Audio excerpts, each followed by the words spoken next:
जय सिया राम। मैं आचार्य राजेश श्री राम जन्मभूमि अयोध्या से। प्रिय दर्शकों, विश्वविख्यात दार्शनिक माओ त्से तुंग ने कहा था कि समय के पास सिर के साथ साथ पूंछ भी होती है। अगर किसी कारणवश हमने उसके सींग को पकड़ करके उसको काबू में नहीं किया और वो सींग निकल गई तो पूंछ को पकड़ करके हम उसे काबू में कर सकते हैं। 2024 का 8 महीना बीत चुका है, 4 महीने बाकी हैं, अर्थात पूंछ बाकी है। किन्हीं कारणोंवश यदि तुला राशि के जातक अपने लक्ष्य को नहीं पूरा कर पाए हैं, 2024 के लक्ष्य को, वो आर्थिक समृद्धि आपको नहीं प्राप्त हुई जैसे कि आप उम्मीद करते थे, आपको करियर में उतनी उन्नति प्राप्त नहीं हुई जैसे कि आप उम्मीद रखते थे, जैसी आप अपेक्षा रखते थे, या फिर आपके व्यापार व्यवसाय अन्य कामों में उतनी उन्नति प्राप्त नहीं हुई जैसे कि आप अपेक्षा करते थे, संघर्ष बना ही हुआ है, तो क्या इस 4 महीनों में कुछ हो सकता है? जी हाँ, 4 महीनों में ऐसा कुछ हो सकता है जो आप 2024 को पूरे जीवन भर याद रख सकते हैं। ये यादगार हो सकता है 2024 इन्हीं 4 महीनों का उपयोग करके। इसीलिए इस 4 महीनों का एक साथ राशिफल लेकर के मैं आपके सामने उपस्थित हुआ हूं।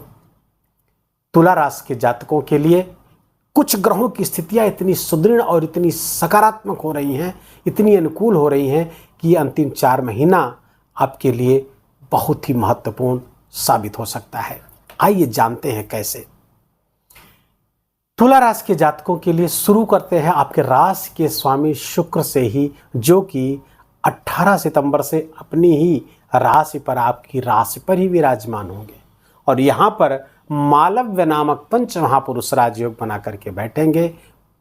और ये शुक्र आपके लिए आपके अष्टम स्थान के स्वामी हैं और राशि स्थान के स्वामी हैं। राशि के स्वामी को या लग्नेश को कह सकते हैं कि उसको अष्टम का दोष नहीं लगता, जो दोनों के स्वामी होकर के राशि स्थान पर बैठेंगे, आकस्मिक लाभ बढ़ाएंगे, व्यक्तित्व को बढ़ाएंगे, व्यक्तित्व को ऊर्जावान बनाएंगे, व्यक्तित्व को आकर्षक बनाएंगे। व्यक्तित्व को आकर्षक इस तरह बना सकते हैं कि लोग सहज ही आपके तरफ आकर्षित हों। सारी सुख संपन्नता, ऐश्वर्य, आराम की, भोग की सारी सामग्री आसानी के साथ आपके साथ प्रवाहित होगी। और ये कब तक? ये 13 अक्टूबर तक लगातार यही स्थिति शुक्र की बनी रहेगी। और यही 13 अक्टूबर तक की नहीं, इस साल के अंत तक शुक्र का गोचर 1, 2, 3, 4 इन्हीं चारों भाव में होने वाला है। और समझ लीजिए, धन भाव, ये पराक्रम पुरुषार्थ का भाव, ये सुख का भाव, और चतुर्थ का तो कारक भी है शुक्र। तो कुल मिलाकर के बड़े ही महत्वपूर्ण भाव में गोचर इस 2024 के अंतिम 4 महीनों में शुक्र का होगा। इसका अधिकाधिक लाभ आपको लेने की आवश्यकता है और उसका लाभ केवल और केवल होगा कि अपनी प्लानिंग को बहुत ही सूक्ष्मता से देखिए, क्योंकि आपके राशि के स्वामी शुक्र हैं और शुक्र माइक्रो मैनेजमेंट के बहुत ही हिमायती हैं और माइक्रो मैनेजमेंट के कारक हो जाते हैं। तो अपनी प्लानिंग को बहुत माइक्रोस्कोपिक ढंग से आप देखिए, कहाँ त्रुटि हो रही है, कहाँ गलती हो रही है, कहाँ सुधार की आवश्यकता है, उसको देखिए। आपके राशि के स्वामी आपकी मदद करेंगे इस 4 महीने। एक आचार्य हो गए, दूसरे आचार्य देवगुरु बृहस्पति की बात करेंगे। देवगुरु बृहस्पति इस तुला राशि के जातकों के लिए अष्टम स्थान पर गोचर कर रहे हैं। यूं तो देवगुरु बृहस्पति आपके पराक्रम स्थान के स्वामी हैं, 6ठे स्थान के स्वामी होकर के अष्टम गोचर करेंगे। बहुत योग कारक तो नहीं है, लेकिन यहाँ पर विमल नामक विपरीत राजयोग बना दिए, तो अष्टम से संबंधित 2 आपको नुकसान होना चाहिए, वो नुकसान नहीं करेंगे, पहली बात। दूसरी, कुछ स्वास्थ्य का ख्याल रखना होगा, क्योंकि राहु भी 6ठे स्थान पर बैठा हुआ है। राहु यद्यपि यहाँ पर बहुत लाभकारी है आपके लिए, मैं भी उस पर आता हूँ, लेकिन कुछ स्वास्थ्य संबंधी समस्याएं ये राहु और गुरु मिलकर के आपको दे सकते हैं। इसलिए स्वास्थ्य का आपको पूरे वर्ष ध्यान रखने की आवश्यकता है, पहली बात। दूसरी, गुरु यहाँ पर 9 अक्टूबर को वक्री हो रहे हैं और 4 फरवरी 2025 तक वक्री रहेंगे। इस गुरु का लाभ कैसे मिलेगा और हम इसको और लाभ में कैसे परिवर्तित कर सकते हैं, आइए समझते हैं। गुरु की दृष्टियां 5 है। एक तो द्वादश स्थान को देख रही है, तो शुक्र के घर से द्वादश स्थान को देखेंगी तो शुक्र के प्रभाव को जब लेंगी तो वहाँ पर देवगुरु बृहस्पति आपके लिए फॉरेन से लाभ बढ़ा देंगे, फॉरेन लैंड से लाभ बढ़ा देंगे। चाहे फॉरेन में रहते हों या फिर आप फॉरेन की मल्टीनेशनल एमएनसीज में काम करते हो, उन सब के लिए फायदेमंद है। शिक्षा आदि के लिए भी बहुत अच्छा है, एजुकेशन के लिए भी बहुत अच्छा है। दूसरी बात, आकस्मिक लाभ की आवश्यकता बढ़ेगी, आकस्मिक लाभ आपको हो सकता है, वो भाव प्रकाशित हो रहा है आपका। तो आकस्मिक लाभ कैसा? शेयर मार्केट, ट्रेडिंग, इन सब चीज़ों से, शेयर बाजार, लॉटरी, सट्टा, हालांकि ये गैम्बलिंग, ये गैर कानूनी है, फिर भी इन सब क्षेत्रों से लाभ की स्थिति बनाते हुए दिख रहे हैं। फिर भी मैं कहूंगा कि आप कोई गैर कानूनी कार्य न करें। गुरु यहां से 7वीं दृष्टि धन भाव को देखेंगे, धन भाव की वृद्धि करेंगे, धन का एक्युमुलेशन कराएंगे। अंतिम 4 महीने आपके लिए महत्वपूर्ण, और जब वक्री हो जाएंगे तो आप समझ लीजिए कि इनका चेष्टा बल बढ़ जाएगा। चेष्टा बल जहां बढ़ा तो इनके प्रभाव में वृद्धि हो जाएगी, धन भाव की वृद्धि करेंगे। परिवार में कोई शादी विवाह का आयोजन हो सकता है। गुरु की जो 9वीं दृष्टि है आपके सुख स्थान पर पड़ेगी, और सुख स्थान पर जब पड़ेगी तो आपके सुख की वृद्धि होगी, मान सम्मान प्रतिष्ठा आपकी बढ़ने वाली है। देवगुरु बृहस्पति आपके लिए हर तरह से लाभकारी है। एक और सुंदर बात निकल कर आएगी, देवगुरु बृहस्पति जब वक्री होंगे तो आपके सप्तम को प्रभाव में ले लेंगे। जीवन साथी के साथ संबंध, साझेदारी का व्यापार व्यवसाय सब आपके लिए बेहतर करेंगे। घर में मांगलिक कार्यक्रम हो सकते हैं। तुला राशि के जातकों के लिए 9 अक्टूबर के बाद जो अविवाहित लोग हैं उनके लिए विवाह के योग बनते हुए दिख रहे हैं 9 अक्टूबर से लेकर 4 फरवरी तक। अब आते हैं शनिदेव के गोचर। शनि आपके पंचम स्थान पर गोचर कर रहे हैं, अपने घर पर है, पंचम स्थान पर है। त्रिकोण का स्वामी त्रिकोण में ही बहुत अच्छी स्थिति में बहुत सुंदर परिणाम यहां देंगे। यद्यपि पंचम का शनि कंटक शनि कहा जाता है, पनौती शनि कहा जाता है, तो ये 7.5 ढैया से ज़्यादा बुरा प्रभाव दे सकते हैं। लेकिन यहाँ पर एक बात कहूँगा मैं, क्योंकि ये अपने ही घर पे हैं, अपनी मूल त्रिकोण राशि में है, तो बुरा प्रभाव की अपेक्षा बिल्कुल मत करिए आप। हाँ, कोई और राशि हो, किसी और राशि पर यहाँ पंचम बैठेंगे तो हाँ दुष्प्रभाव तो होगा, लेकिन अपनी ही राशि पर जब रहेंगे अपने घर को कोई खराब नहीं करता। इसलिए शनि आपके लिए फायदेमंद है।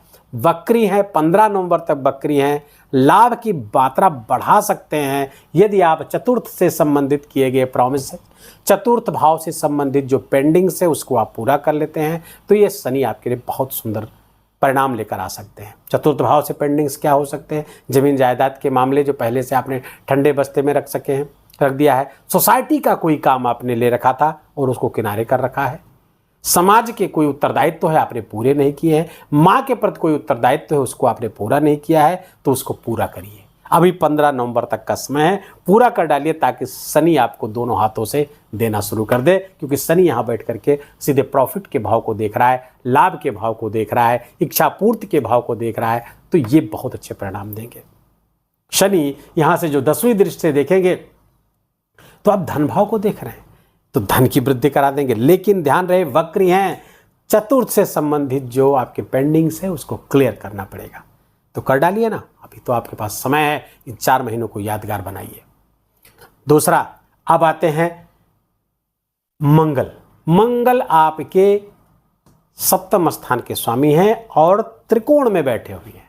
मंगल केंद्र त्रिकोण राजयोग बना करके बैठे हुए हैं, भाग्य भाव पे गोचर कर रहे हैं। भाग्य का लाभ आपको प्राप्त होगा, पिता का साथ सहयोग, धर्म में वृद्धि, धर्म में अभिरुचि यहाँ पे मंगल करा रहे हैं।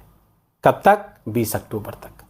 और 20 अक्टूबर के बाद भी गोचर करके दशम आ जाएंगे, दिग्बल के स्थान पे आ जाएंगे। यद्यपि यहाँ नीच के होंगे लेकिन फिर भी बहुत लाभ यहाँ पर लाएंगे। करियर में उन्नति, करियर में श्रेष्ठता आपको प्राप्त होगी। कुछ समय ही यहाँ पर रहेंगे, यहीं पे वक्री होंगे और वक्री होकर के पुनः जिमिनाई राशि पर आ जाएंगे, अर्थात मिथुन राशि पे आ जाएंगे और वर्ष के अंत तक यहीं पर रहेंगे। अर्थात अगले 4 महीनों में मंगल का गोचर इन्हीं दोनों स्थानों में रहने वाला है।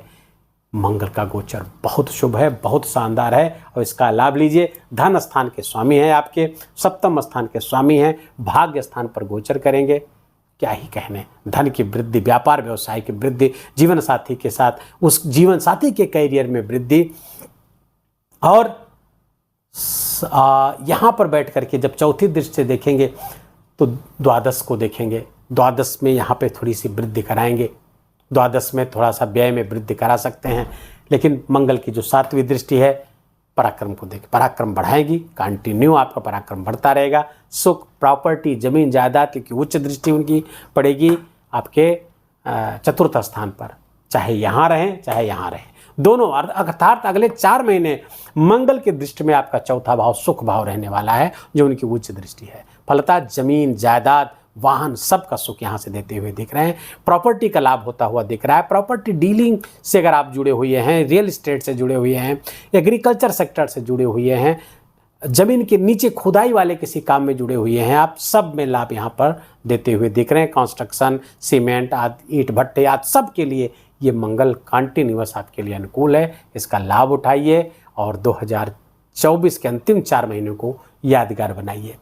सूर्य वर्तमान में आपके एकादश स्थान पर गोचर कर रहे हैं, 16 सितंबर तक यहीं रहेंगे, उसके बाद चले जाएंगे द्वादश स्थान पर। खर्चे बढ़ा देंगे, 16 सितंबर से लेकर के 17 अक्टूबर तक खर्चे बढ़ जाएंगे आपके, क्योंकि केतु के साथ ग्रहण योग में रहेंगे, राहु की दृष्टि भी पड़ेगी, एक दूसरे को समसप्तक योग बनाएंगे। राहु केतु दोनों एक दूसरे के शत्रु हैं, तो यहाँ पर थोड़ी सी व्यय की स्थिति या खर्चे की स्थिति बनी रहेगी। लेकिन राहु यहाँ बैठ करके आपके लिए प्रतियोगी परीक्षाओं में विजय का डंका बजा रहा है, उसका लाभ लीजिए। तुला राशि के जातक जो कंपटीशन से जुड़े हुए हैं, अभी राहु यहाँ पर रहने वाले हैं, अगले मई जून तक यहाँ पर रहेंगे, इसका लाभ आपको लेना होगा। खूब बढ़िया से आप तैयारी करिए, खूब बढ़िया से पढ़ाई करिए, आपकी परीक्षा। हाँ, लेकिन स्वास्थ्य का ध्यान रखना होगा, क्योंकि यहाँ पर पेट संबंधी रोग और खासकर निष्कासन संबंधी प्रणाली पर गंभीर असर डालते हैं। कॉन्स्टिपेशन बिल्कुल ना होने दें, क्योंकि यहाँ से समस्या ये क्रिएट करते ही हैं, यहाँ से सावधान रहने की आवश्यकता है।